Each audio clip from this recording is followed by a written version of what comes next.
त्रिवेज मीडियाच्या प्रेक्षकांचं पुन्हा एकदा स्वागत। काल आपण बातमी ऐकली असेल की महाराष्ट्र भूषण हा पुरस्कार भारताचे निवृत्त सरन्यायाधीश डी.वाय. चंद्रचूड यांना मिळाला।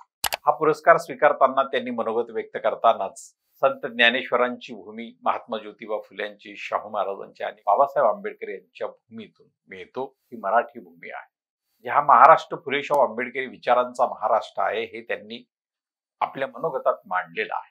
पण त्यांच्या या महाराष्ट्र भूषण पुरस्कारावर, अर्थात महाराष्ट्र भूषण पुरस्कार हा सरकारकडून दिला जातो, परंतु हा पुरस्कार सरकारचा नाहीये, हा एका दैनिकाने त्यांना दिलेला आहे।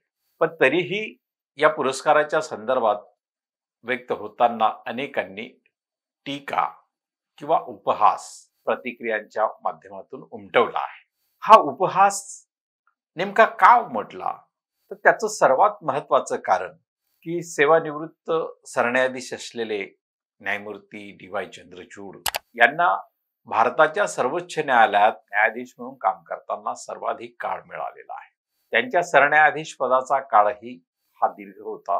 त्या अर्थाने या काळामध्ये त्यांनी अनेक निर्णय दिले।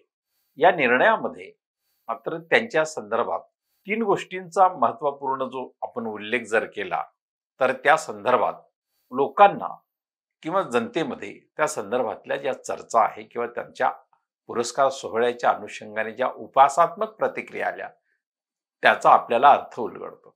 सर्वात महत्वाचं म्हणजे महाराष्ट्रात जेव्हा त्यांना पुरस्कार मिळतो आहे तेव्हा महाराष्ट्राच्या संदर्भात महाविकास आघाडी आणि महायुती ह्या दोघांचं सरकार जे एकमेकांना शह देऊन आलेलं होतं आणि महाविकास आघाडी सरकार गेल्यानंतर महायुती सरकार आलं आणि ते सरकार त्या काळी त्यांनी जो निर्णय दिला तो निर्णय की एका बाजूला त्यांनी प्रतिक्रिया दिली की हे सरकार अनधिकृत आहे, परंतु ते चालवत राहिलं, ते चालू ठेवण्याचं पुढे त्यांनी एक सूत्रही दिलं की माजी मुख्यमंत्र्यांनी राजीनामा दिला म्हणून हे सरकार पूर्ववत करू शकत नाही।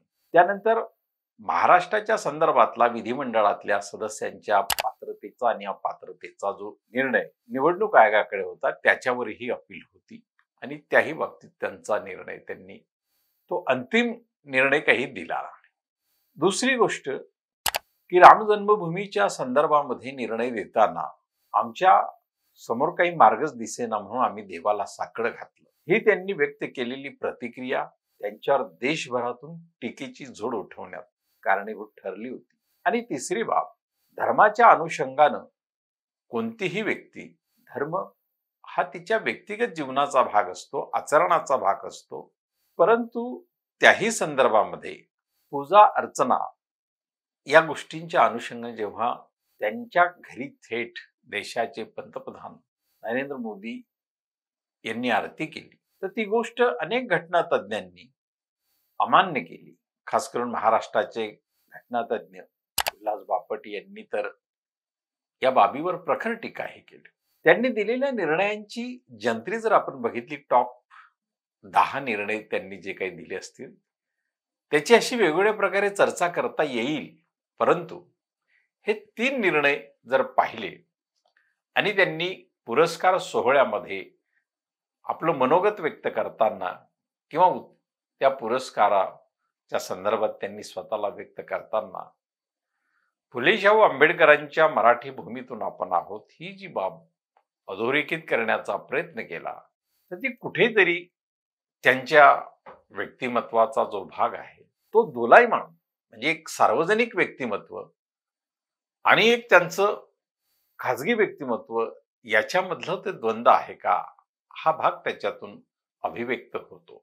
तर या अनुषंगाने महाराष्ट्रातील अनेकांनी महाराष्ट्र भूषण हा जो पुरस्कार त्यांना मिळाला त्यावर टीकेपेक्षाही उपहासाची अधिक भर आहे।